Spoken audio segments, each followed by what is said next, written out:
Advance to the next slide, please. Thank you. So today we have with us Asia Alexander, who is a 2025 reporting fellow, and Ridwan Dini-Osman. Please, Ridwan, correct my pronunciation of your last name. Ridwan Karim Ridwan Dini-Osman. Yes, Dini-Osman. Okay, awesome. Who got is it right. a awesome a recipient of multiple Pulitzer Center grants. Um, And so a little bit about Asia and Ridwan.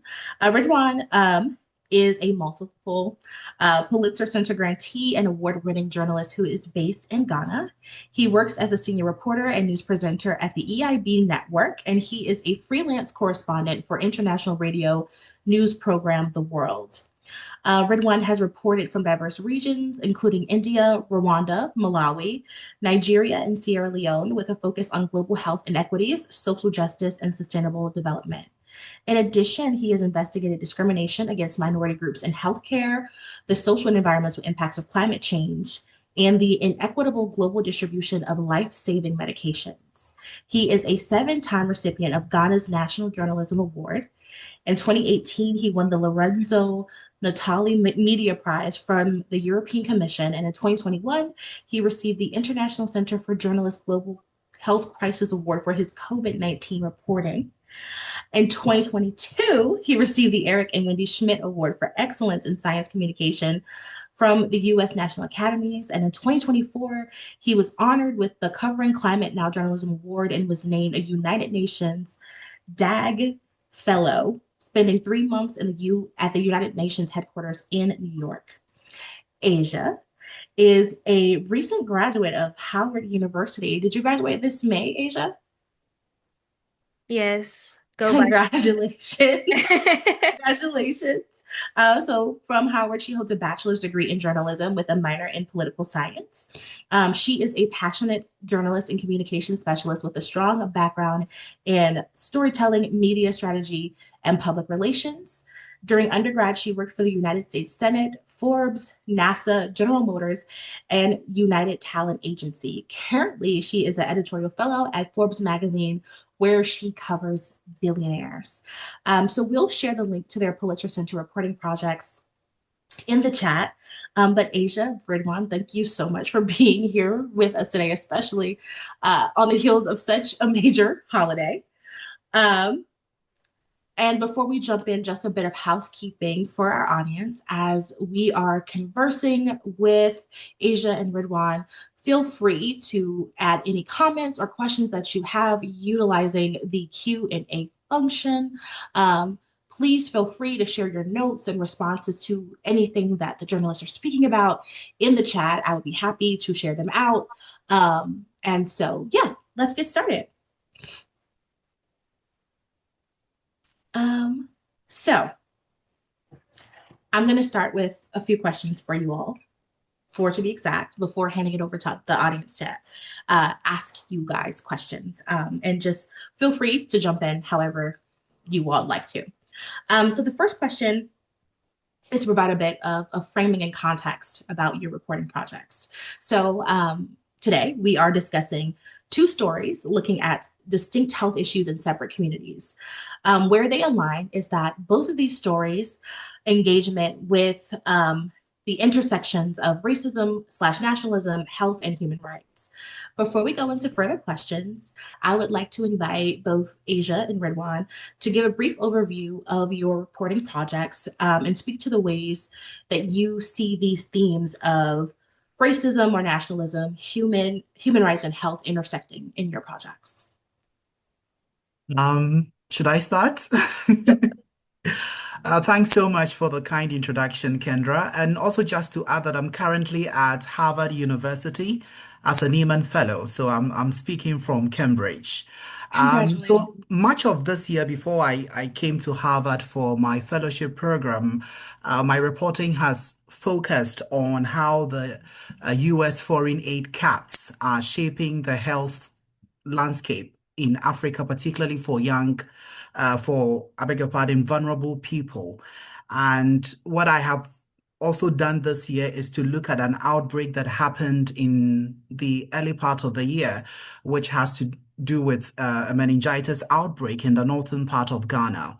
The outbreak happened in a region that has been traditionally marginalized, and so lack of health resources, lack of surveillance support, and also lack of political attention in the area. And so what happened was that this preventable disease, meningitis, became a crisis because of the absence of some of these resources. And also, it came at a time that the US was withdrawing support. For a lot of the projects that were happening in Ghana. And so the government was caught unawares and the situation was dire. And also remember that this is a region that, like I said, for the longest time has been marginalized. And so a lot of the people in the area live on less than $2 a day. And so they are unable to afford health care. A lot of them are not on health insurance. And to even be able to go to the hospital, you need transportation. A lot of them cannot afford. And those in critical condition, they will need ambulance to be taken to the hospital. And before the ambulance takes you to the hospital, you need to pay for fuel. So these are the realities of the people that we are looking at in this part of the country. And so we had close to 20 people dying as a result of this outbreak. And, health workers were at their wits' end, and researchers were particularly finding it difficult to be able to deal with this outbreak. And let me just say that this was not the first time Ghana was recording meningitis outbreak. We've recorded it, over the years. But this particular one was different because it was a rare strain of meningitis. And so the existing vaccine could not be used to protect people against this very particular meningitis. And so the health workers were trying their best to manage the situation, but it was difficult, not just because of the absence of the vaccine, but also because they didn't have the human resource to deal with this outbreak. The US was withdrawing support, and it has created a deficit of over $150 million for the Ghanaian government. So I spent a lot of time in this region trying to humanize this crisis and see what these policy decisions have created for the country and for the region in general.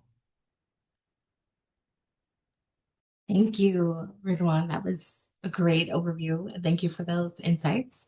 Asia, to you, can you give us a bit of an overview of your reporting project and how you see the themes of human rights, health, and racism show up in your reporting? Okay, yeah, of course. So hi everybody again. My name is Asia Alexander. I'm a recent graduate of Howard University. And my Pulitzer project was actually a part of my senior thesis. And I went into the region of Mississippi, particularly Jackson, Mississippi and Natchez, Mississippi, to follow the lives of three teachers who were going through mental health challenges. And I wanted to basically see like how the Trump administration was affecting them and if it would affect them as teachers in that region. And I mean, when we think of Mississippi, you automatically think of racism. You automatically think of white versus black. But when I went into the region, I found something totally different. And majority of the region is black. So there, it's more of a post-slavery effect that is going on in their economy that is affecting the children in that area.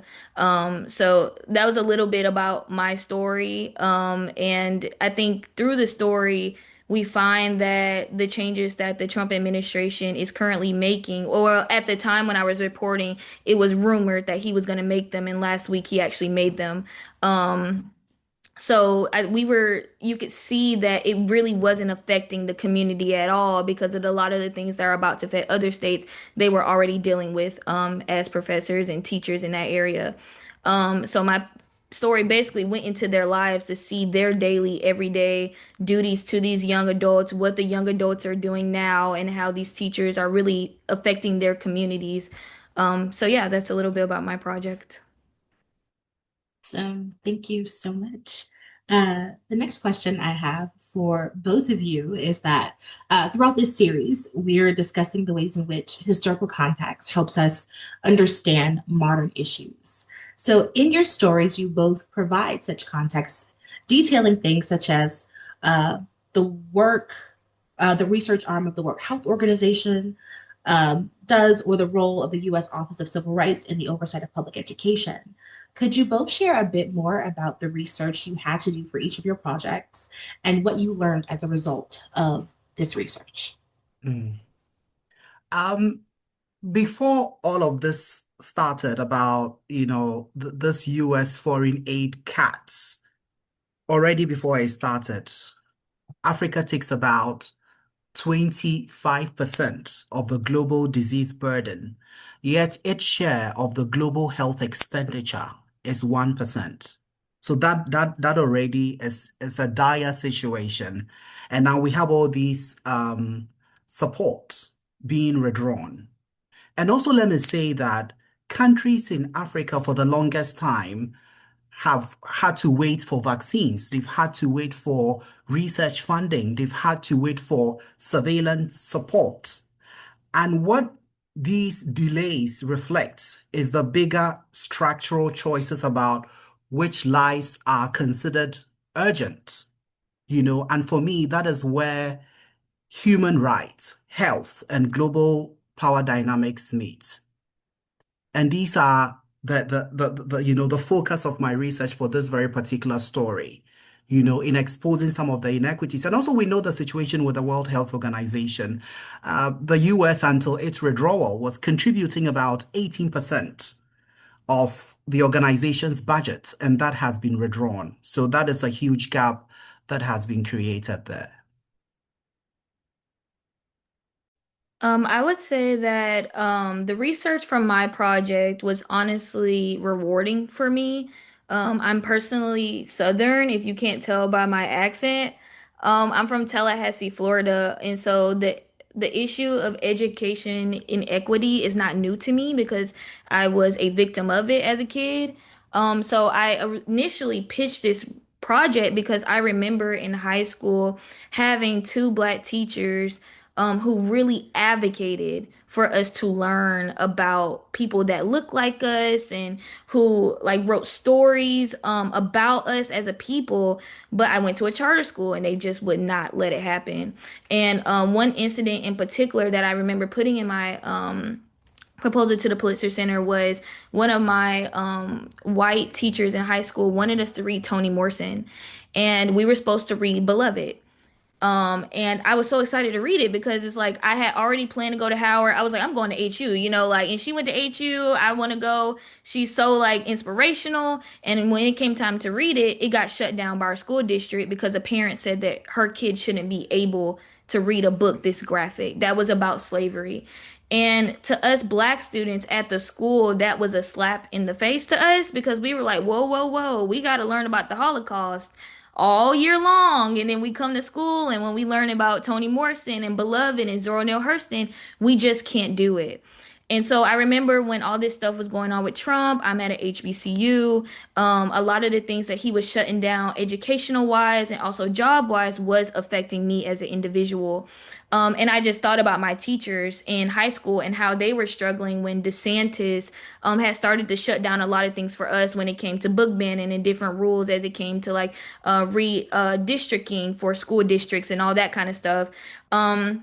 So research from this project was kind of close to home to me, but it was also rewarding going into another community that was worse off than I was, and seeing how they are really navigating with the issues that we are facing as a people right now.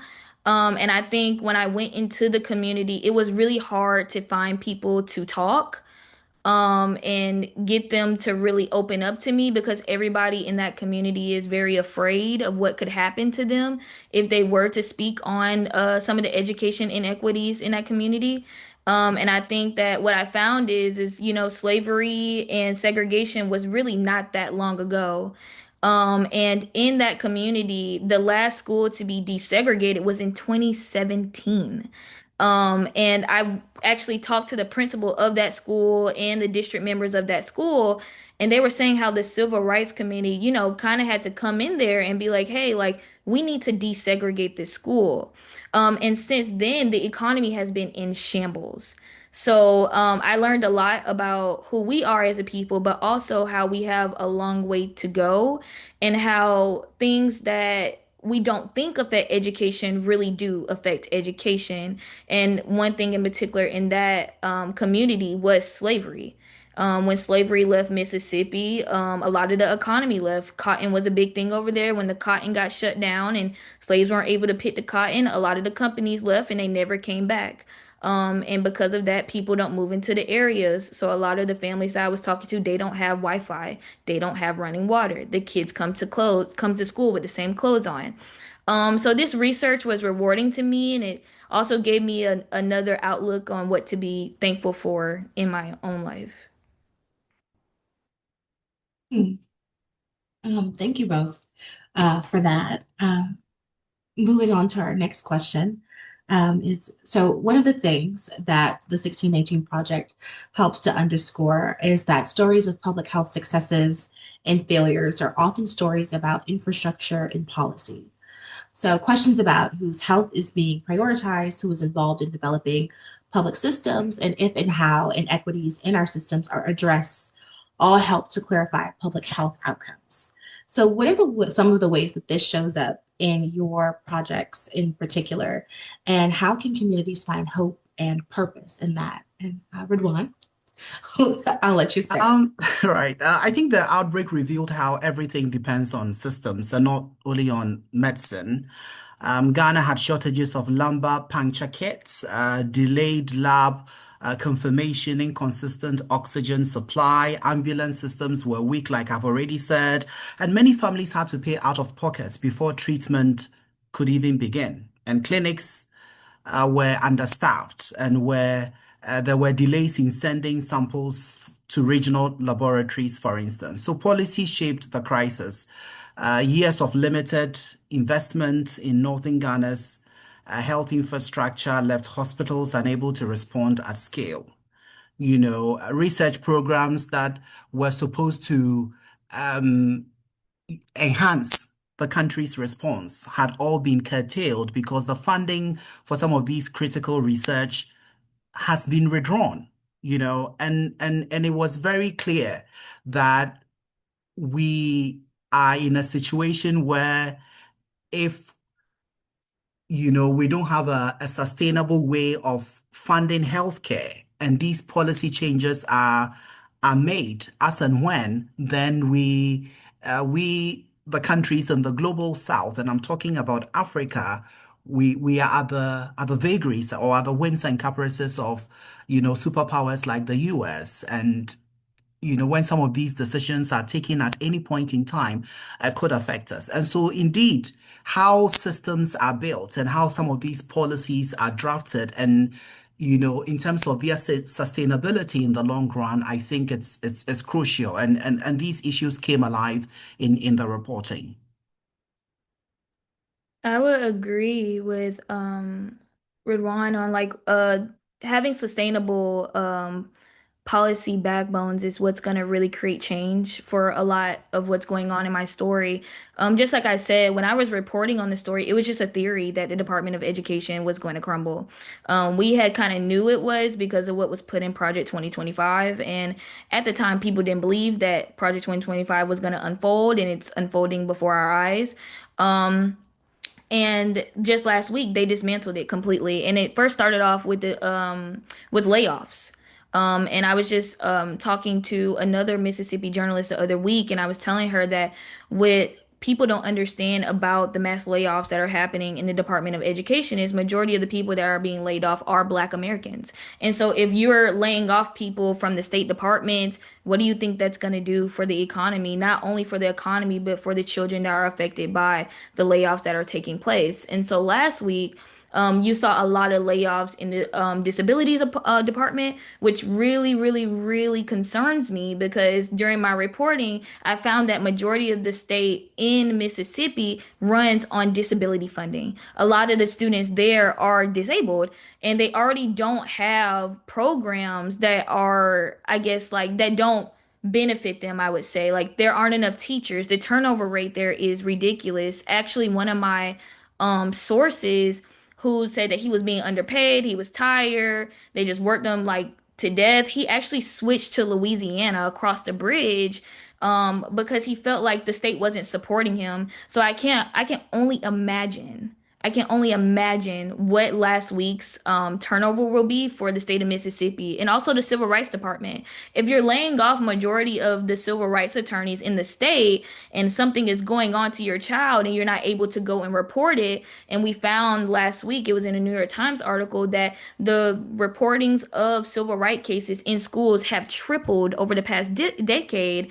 How are these children supposed to get, fair and equal rights in the school systems, especially when we're going through this transition of gender identity and, all that kind of stuff? These students will not be advocated for. So I think that in order for things to change, there will have to be different systems put in place, but also, people need to advocate for themselves in local elections. A lot of the Department of Education, the technicalities of it, a lot of people don't know. Because the Department of Education is shutting down, that means that the government will give the state direct funding. That is not good because the people in Mississippi have not been getting funding already. So if the state is in control of the funding, will they ever get the funding? Will the kids ever eat? I mean, they just got rid of the summer program where they're giving parents, stipends for the kids to eat during the summer because the poverty rate in Mississippi is so great and the child to parent ratio is so great as well. So I think when we think of the Department of Education, we think of this big, political Project 2025, propaganda agenda, but really it's gonna start affecting little pockets of our community that are really vulnerable, and that's our children. So, Oh, thank you both for that. Laying out this like systemic landscape is very sobering. And I wonder, like based upon, your research, your reporting projects, what do you all imagine good policy would look like? If you could just dream or imagine for a second. Um, hmm, that's an interesting question. First and foremost, I also find it very encouraging and reassuring that there are so many people in the US who are interested in my reporting in Ghana. Since the reporting, I've received a lot of invitations from organizations in the US to talk about it. And these conversations matter because diseases do not respect borders. We know what happened with COVID, even though it didn't start in the US. It started with China, but everybody suffered for it. If you look at Ghana at the moment, we have over 1,500 African Americans who have relocated to Ghana since 2019, and these people are still in contact with their families, and so some of these things that are happening on the continent and are affecting people on the continent can also affect, US citizens. And I think that we need to understand that when it comes to global security, it is not about one country or the other country. It is about all of us. And we need to be able to understand that and understand that well. I also think that people need to understand that when we talk about inequities, particularly in the health sector, they are not accidental.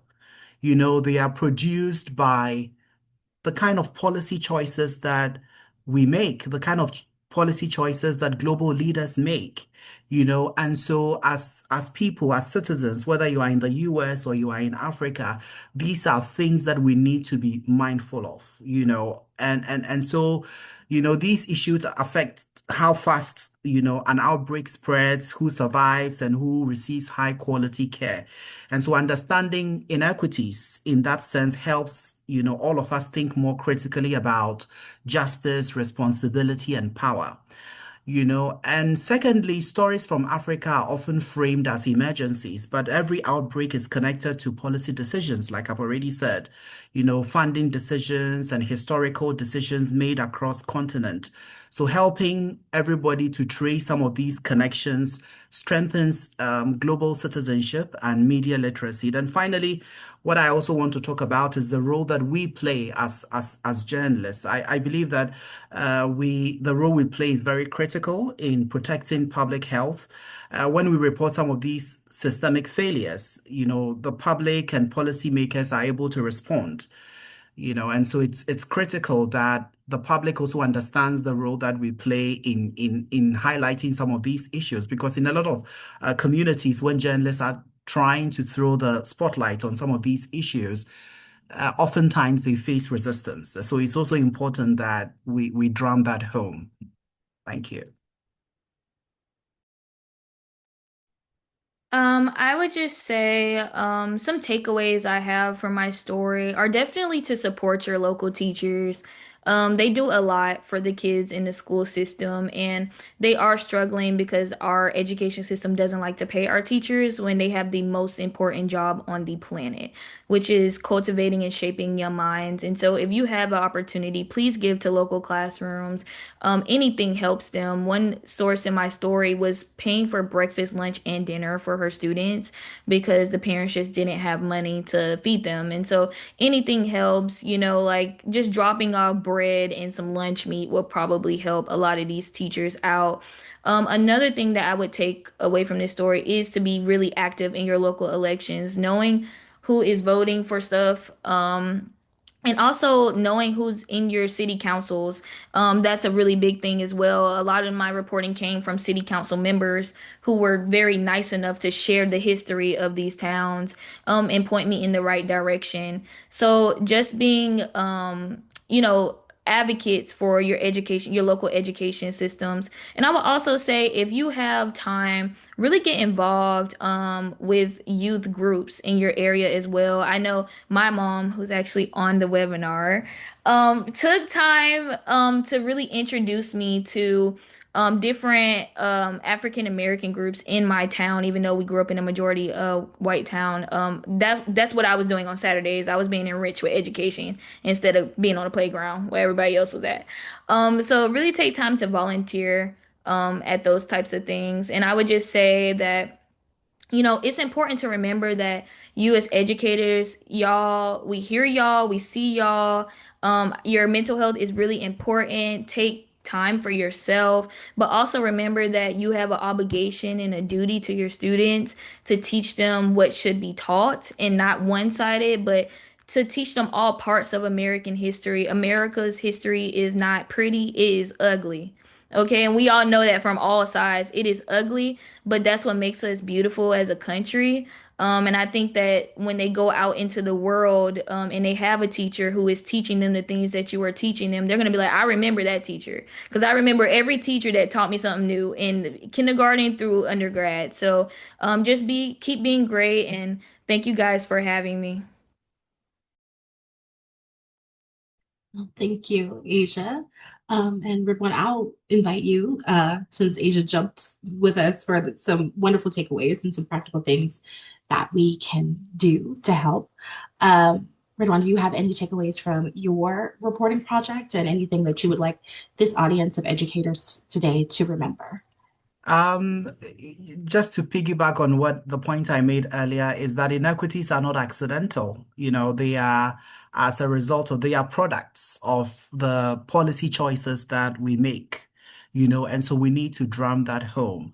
I also think that, and I saw a question in the chat about, people are asking questions about, self-reliance, why are countries still depending on aid, but we also need to recognize that history has not really been fair to a lot of these countries. There are historical structures, and even issues about climate change. When you talk about climate change, US and China, they have the biggest license when it comes to greenhouse gas emissions, but Africa bears the biggest brunt, even though we contribute just negligible, to the climate crisis.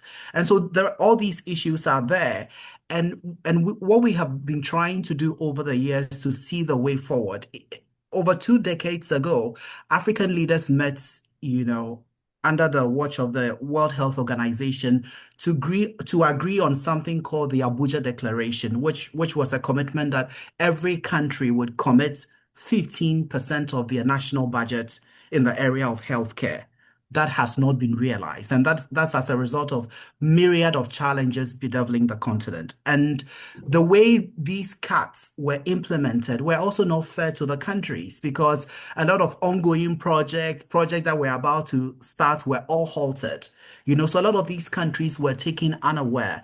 So in as much as I agree that countries need to look at a more forward-looking way of addressing some of these issues about how the continent can fund some of these, healthcare issues, I also think that it should have been gradual. The approach by the current administration, I mean the Trump administration, was very abrupt, and a lot of these countries were caught unaware. And so I think these structural issues, these historical issues are contexts that we cannot whittle away. And so for me, the takeaway is that we cannot have these conversations without, identifying some of these structural and inequity issues that have bedeviled the continent and the world for the longest time. Thank you both. And so those are all the questions that I have, but we do have some questions from the audience, and I would love if you all will indulge us for a few minutes to answer some of their questions. This first question, I believe, is for Asia. It is from Renato, who asks, do you think that apartheid or segregation in public school systems still exist in the United States today? Absolutely. I can say that super quick. Yeah, absolutely. Because what we're seeing right now is an administration that is so bent on having charter schools in communities. And I know charter schools are great. I went to one, it is what it is. But at the same time, charter schools also take money away from public schools. And so I know in my story, while I was reporting, there was a lot of teachers who were expressing concern over charter schools moving into the Mississippi region because I don't know if you guys are familiar, but there was a thing in Mississippi called segregation academies. And they still exist in the South, in Alabama, Mississippi, Florida even still has some. And Segregation Academy, actually, shout out to ProPublica. If you guys have time, go read their whole portfolio on them. But segregation academies are academies where white individuals will pull out their children because they didn't want them to go to school with the black children, but the white schools would pay more than the black schools would, the Title I schools would. So it would end up taking away a lot of the successful teachers from the Title I schools and moving them over to the segregation academy, which end up being a charter school or private school. Well, we're seeing these pop up a lot more in the South because, as you all know, the way charter school system works is that they pick their own board. They play by their own rules, which means that they get to kind of choose what their kids are learning and what their kids aren't learning. So when you think of segregation, I think that this system of giving money and donorship to open private and charter schools in these predominantly black communities is a modern way of segregating their kids from what they don't want to be taught, and also what they don't want them to be around. And I think just last week or 2 weeks ago, don't quote me on that. It is recent though. The Trump administration gave millions, if not $1 billion, towards charter schools creations and charter schools that are in existence, and we haven't seen them give that much to Title I schools. So I definitely do think that segregation still exists in school systems. I just think we're seeing it more with wealthy individuals, and it's starting to be more of a classist thing more than a race thing. Thank you for that, Asia.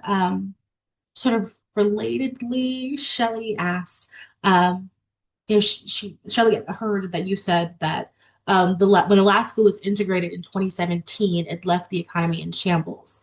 Is that correct? And if so, why do you think school integration resulted in those economic impacts? Yeah. So thank you for that question. I love talking about this part of the story because I was just so flabbergasted that this was even a thing. So Mississippi, like I said before, majority of the economy in the state was ran off of the backs of slaves. They were known for cotton during slavery. And when slavery was abolished, there were no more cotton factories, there were no more cotton mills because, as we know, slavery was probably still going on in that region and nobody knew about it because there's nothing in the Mississippi Delta. Um, but also when they moved out, like there was no work. There were no jobs. Like nobody had anything to really do. So it left the economy unstable, and Mississippi as a state is still recovering from that today. And so when you have an institution or a school in the area that is funding primarily majority of the little city that's in, because I mean, when you think of Mississippi, it's like from county to county, so there's probably only a couple of hundred people that stay in the particular little city that we're talking about.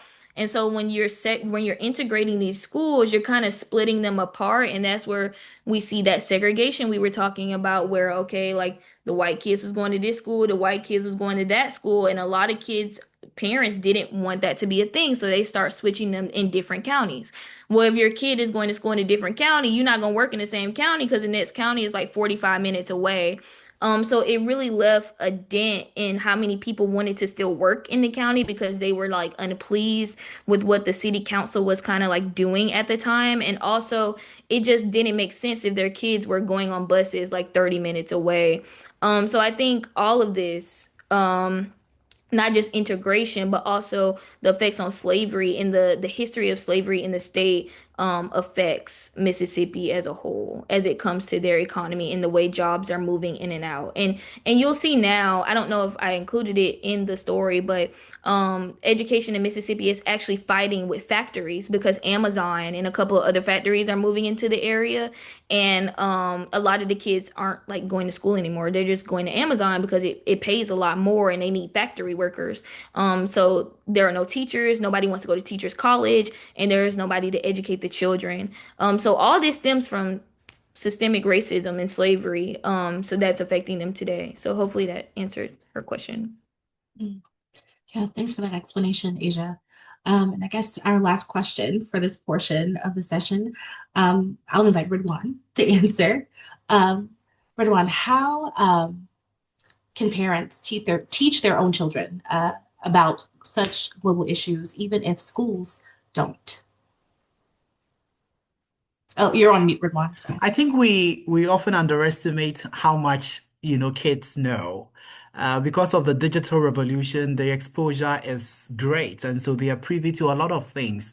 But I think what parents can do is to, openly talk about some of these issues. Let's model them along the values that we care about. Empathy, fairness, curiosity. Those are the things that, we need to talk about. We need to create an enabling environment where, some of these difficult conversations, even for children, can take place. Because whether you like it or not, these conversations are taking place among their peers, and the best parents can do is to create the room to be able to expand that conversation at home. And again, to emphasize that trying to instill in them the values that we care about, the values that can create the sort of wealth that we are looking for is non-negotiable. We need to get it done.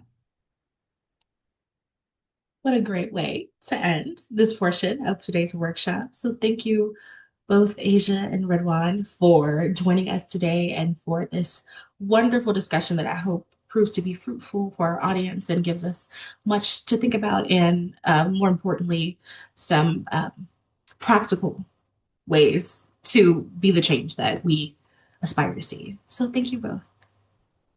I'll hand it back over to DJ to carry us forward. Thank you, Kendra.